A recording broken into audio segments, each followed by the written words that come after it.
Hello and welcome to Oakville Matters. You know, May is Museum Month, but our museum operates year-round and there's always something on the go at our museum.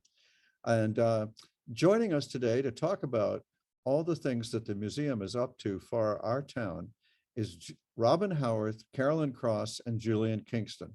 Robin, why don't you introduce everybody on the panel here today in terms of what you all do? Thank you, Mayor Burton. So starting with Carolyn Cross. Carolyn is the very talented curator of the museum's collection.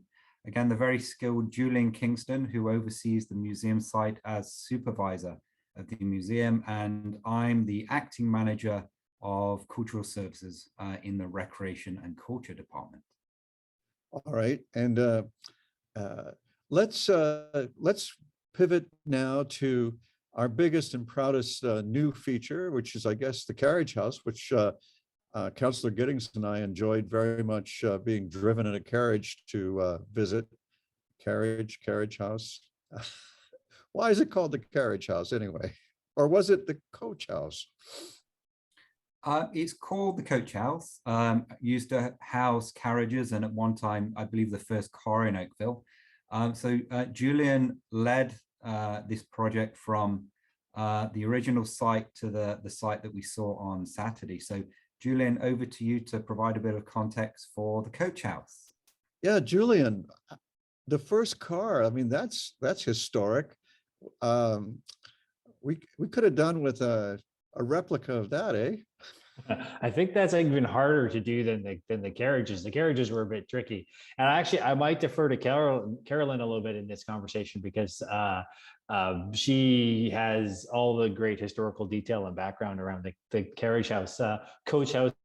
Actually, it's been called a number of things over the years. I think it was also called the lodge. It's been referred to as that. But essentially, what it is and was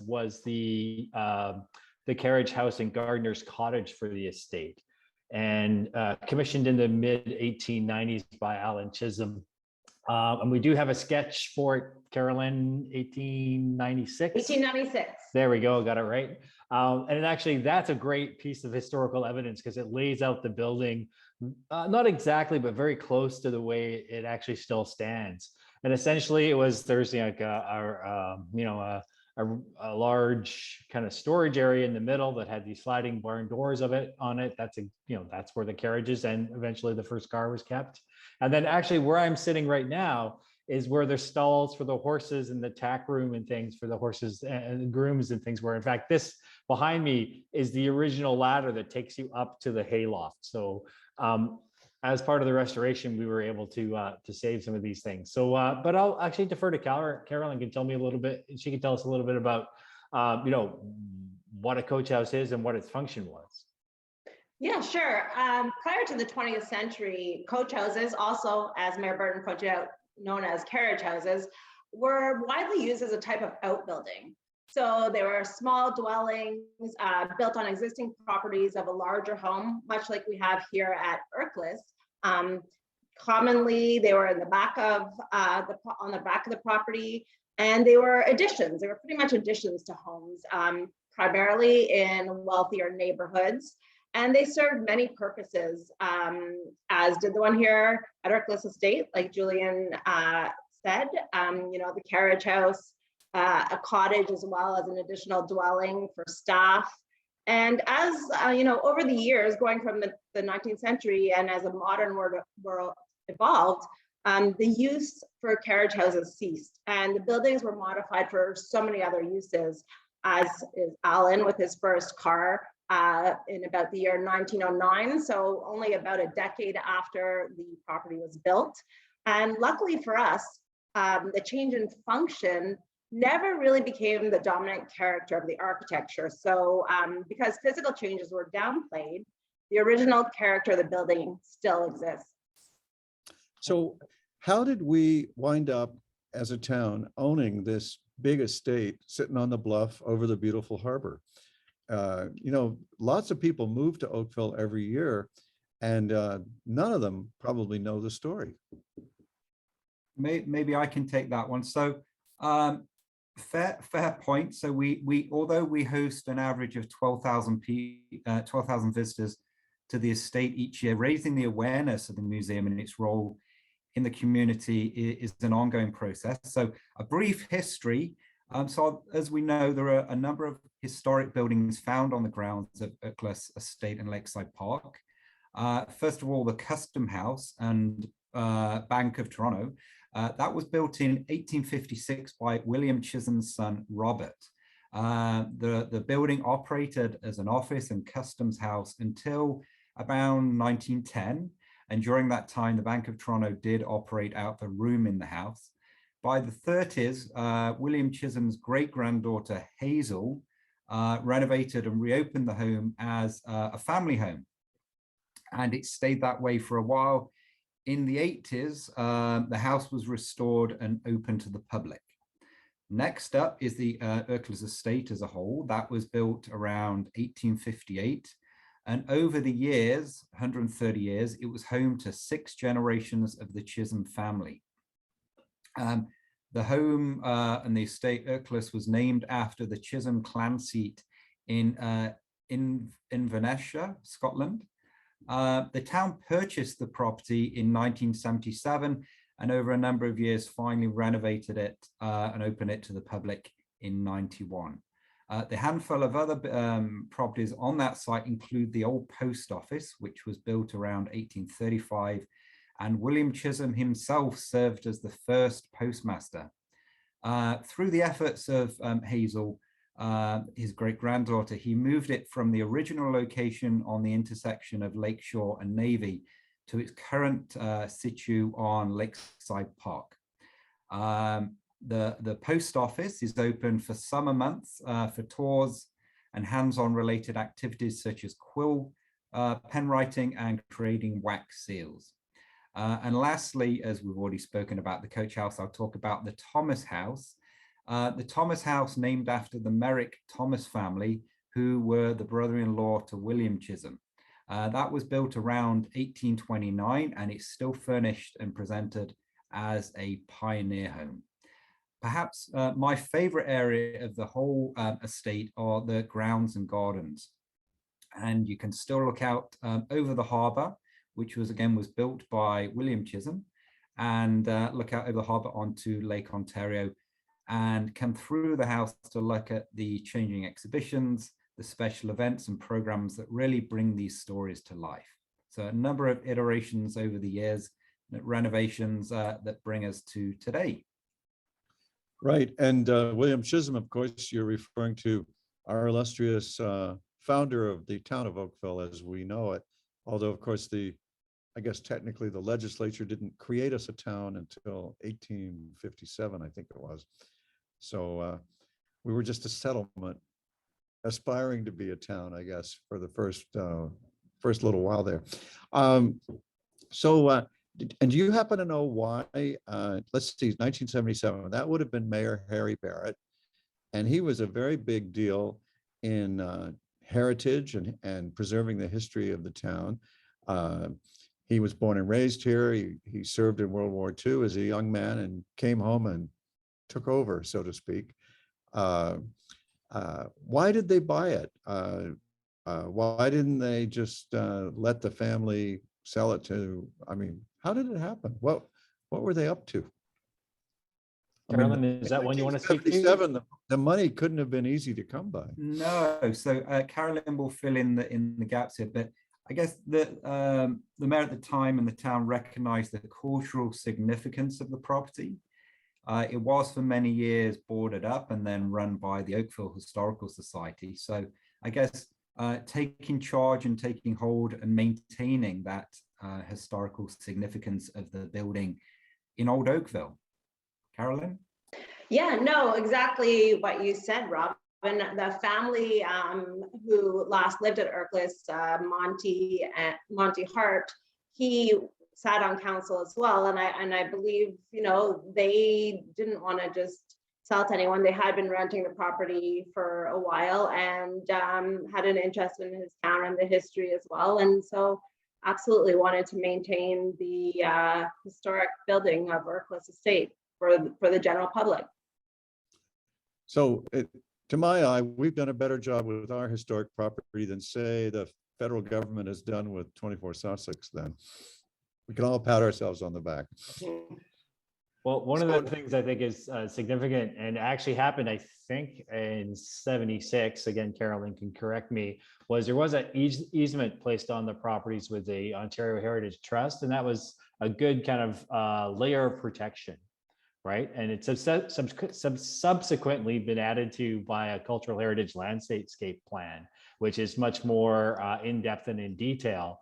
But one of the reasons, and one of the things I really love about the site is the way that this kind of cluster of historic buildings has been preserved in a a period appropriate way and in an appropriate context. And that actually is a good kind of ties us back to the coach house itself and how it's like, this great example of arts and crafts, or, craftsman or shingle style, whatever you want to call it. But it's preserved, and we were able to maintain it with that look and feel as well, right? So I think that's one of the real successes of this project is, we started out with this gorgeous little arts and crafts building, and we finished up with a gorgeous little arts and crafts building.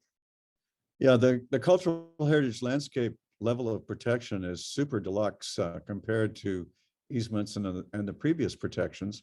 And it's a power that we noticed when I became mayor. And as you know, famously, we've used it quite a lot, and it's only been appealed once. So, and we've, in the end, we've protected everything we set out to protect. One of the unusual features here, and we did this in cooperation with the Heritage Planning Department, was a fair number of features, well, across the estate. We designated interior features as well as exterior features, and that's a bit unusual. Usually under heritage protection, it's about the envelope of the building, the exterior features and that sort of thing. But here in the coach house, there are several elements, including the literal floors and trim and plaster where Carolyn is sitting, that were designated. The horse stall walls around me were as well, and elements of the main museum building as well. So I really appreciate and like the language that's in that cultural heritage plan, because it not only gives those things protection, but it also talks to how they should be preserved and restored in future. So, once Carolyn and I, once we're eventually not here to do this, there's, all that stuff is still documented and will be handed down to the, whoever we get to pass the torch to. And another thing I really like about this project is, when we found things like this ladder that we didn't even anticipate finding necessarily, it was hidden behind some of the renovation work that had been done in the 90s.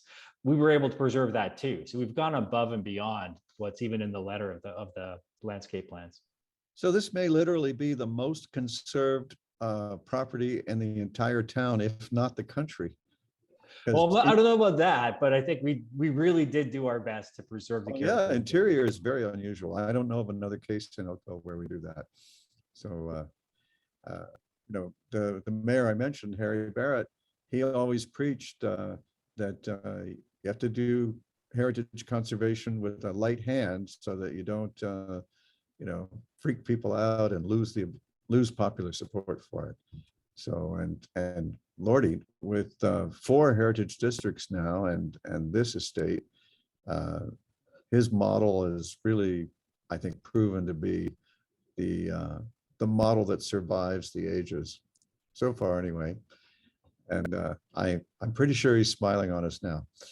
I didn't want to omit to give you a chance to talk about the collections that give you lots to do year round. I know that I'm very proud of your collections, both for our Black history and for an Indigenous history.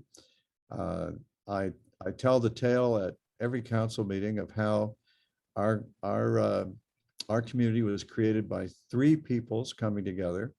Our Indigenous residents welcomed white residents from all over the British Empire, and almost immediately they began assisting Black people to flee slavery in the United States. And together, over the ensuing years leading up to 1857, they built a town that was known for harmony and prosperity. And we try to keep that going. So let's talk a little bit about the months when you bring out those special collections and what you do with them the rest of the time, because I know they're always available. Do you want me to speak a bit about that? Well, you know, we have over 16,000 artifacts in the permanent collection. And, but what we really love to do is tell the stories of the people, as you suggested. So yes, we have very important months where we celebrate Black history as well as Indigenous history. And, you know, it's all about honoring and celebrating our community and the people of our community, both past and present. So we do try to do that with our artifacts and the stories, and have people contribute and continue to contribute their stories in a meaningful way. So we staged a historic wampum exchange with the Mississaugas of the Credit at the museum. And presumably that wampum belt is now part of, I mean, right, part of the holdings and on display. I've seen it down there. So we've actually had it here for display, but actually as part of the exchange, it can be exchanged back and forth. So it's actually not part of our collections. I believe the Mississaugas of the Credit First Nation have possession of it at the moment. And just to Carolyn's point, I'll actually say that we do have these permanent collections, and in museums, there's usually only a fraction of a permanent collection on display at any time. And I want to save a little bit of time for Carolyn to talk about the collection in the exhibit that she's sitting in as well.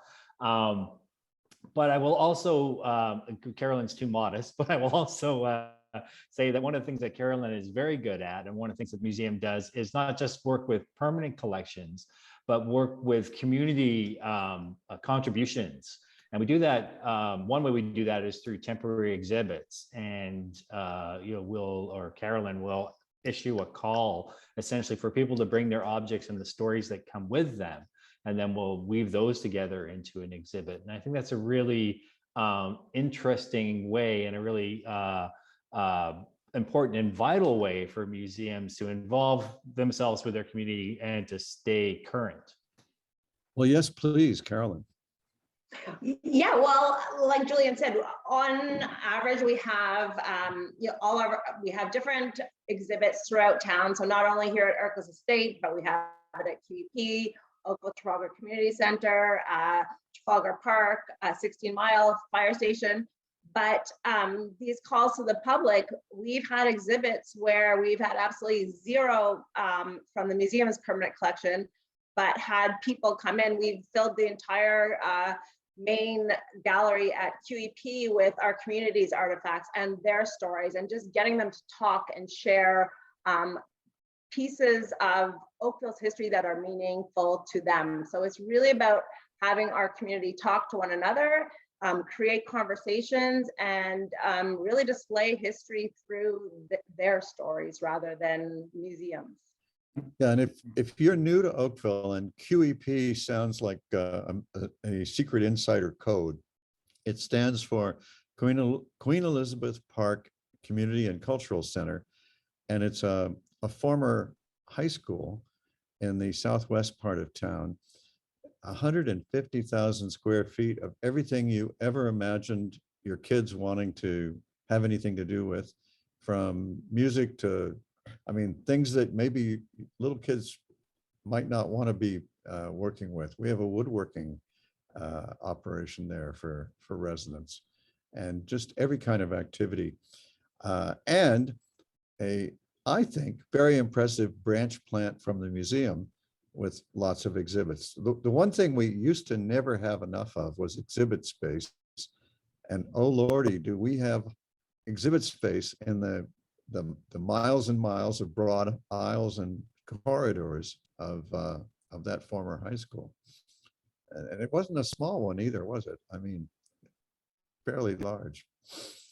So And what's the next big thing, Robin, in your acting role? Well, so all of our programs and events can be seen on the Oakville's webpage, including a virtual tour for those who are unable or choose not to come in person. We also have a very active Facebook and Twitter account. So coming up, May is Museum Month, as we broached earlier. So we have a number of videos and promotions on that. We have some exciting exhibits at the satellite locations that that Carolyn mentioned. But the main one is the matter of material, which I won't give away too much information because that's Carolyn's expertise, but it's site, style, and structure. Discover the coach house's story from creation to rehabilitation. Coming up, we have lots of interest in renting the coach house for special events, more intimate events due to the size.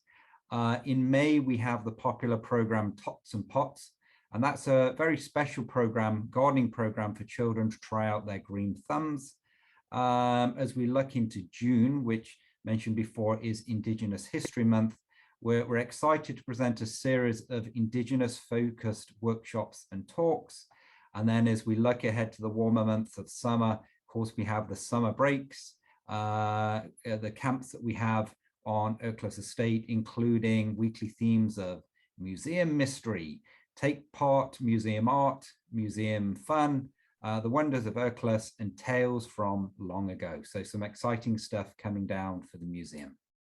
And then in August, we have Black History Month, I guess. So we do. Onward and upward. Now, the matter of material, Carolyn, Yes. It's too mysterious a title for me. You've got to decode that, please. Okay, well, we're talking about the building in itself. So, and a building being as much about when something happened as about what happened. So we really look into the how and who of the coach house, and it's broken down into three overarching themes, as Robin mentioned in the title: structure, style, and site. So we have a lot of artifacts that speak to how the building was used, from carriage wheel hubs, 1918 automobile road guide, as to artifacts that talked of the people who lived here and their tools of the trade and how they were used on site. So I hope, people come down and really, architecture is a living thing when you're in site, in situ, and have all these artifacts that are so meaningful to the site itself. It really brings it to life. So if somebody wanted to stage a smart little party or gathering in the coach house, what would you say the capacity would be? Just indoors. Oh, I'll jump in on that one. So one of the design elements that I'm kind of most proud of that really unlocks a lot of possibilities is, if you imagine the carriage room, it's not a large room. It's a little over 520 square feet. But the wall where it used to have sliding barn doors is actually now a glass folding wall. And we can open that entire wall up. So in the right weather, we could put 60 or 70 people in here, because they would be indoors and outdoors. In the smaller, if the door has to be closed, we'd probably seat 30 people fairly comfortably. Certainly in non-COVID times, we would be able to do that. Standing, maybe a few more tables, we're talking about between a dozen to 18 or 20 people maximum, probably. It is quite a small, intimate space. And are there facilities inside it that would make sense for people to do a catered event there? Well, really, catering would have to be brought in. There's a very small servery and a kind of a work sink area that we put in. They're actually tucked into the horses' stalls, so we were kind of sneaky about that. And there is enough storage for the furniture as well. And that's kind of what the part of the building where the horses used to live is really kind of the events and washroom support for the rest of it. Well, I've heard tell of proms as small as 29 or 30 kids. So I don't know. Are you open to renting it to a prom? Yeah, it is. It was like right from the get-go in terms of the consultation that we did on the front end of the project, having it available as a community function, community space was always part of the remit. So yes, is the short answer. Well, there's a beautiful terrace out front of your glass doors. So I don't know, dancing in the moonlight. Maybe that could happen. So, well, thank you very much for the time you guys took to share all this information with the public. Robin, in your other life, are you still managing the Center for Performing Arts, I assume? I'm oversee a manager who manages that. So it's still very much a focus of what we do, but the day-to-day management is goes to another manager at this time. So any plug you want to put in for the Center for Performing Arts before we ring off here?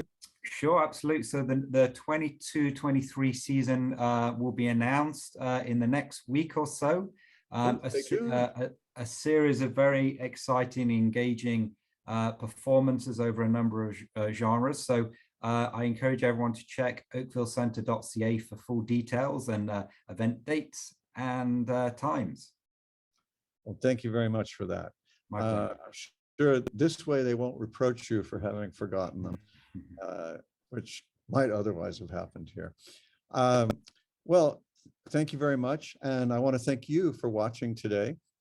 And if there's anything else you'd like to know about Oakville, you only have to write to me, mayor@oakville.ca, which is pretty easy to remember, and let me know. And we will get together for you the information that you need to enjoy Oakville to the fullest and enjoy that famous Oakville livability, of which our cultural services are, you now see, a very important part. Thanks so much. And thank you to your TV for making this possible. And if you don't already have your TV, please go out and get it. I say that because some people get to see this on YouTube. We have to support those who support us. Thanks, everybody. See you next time.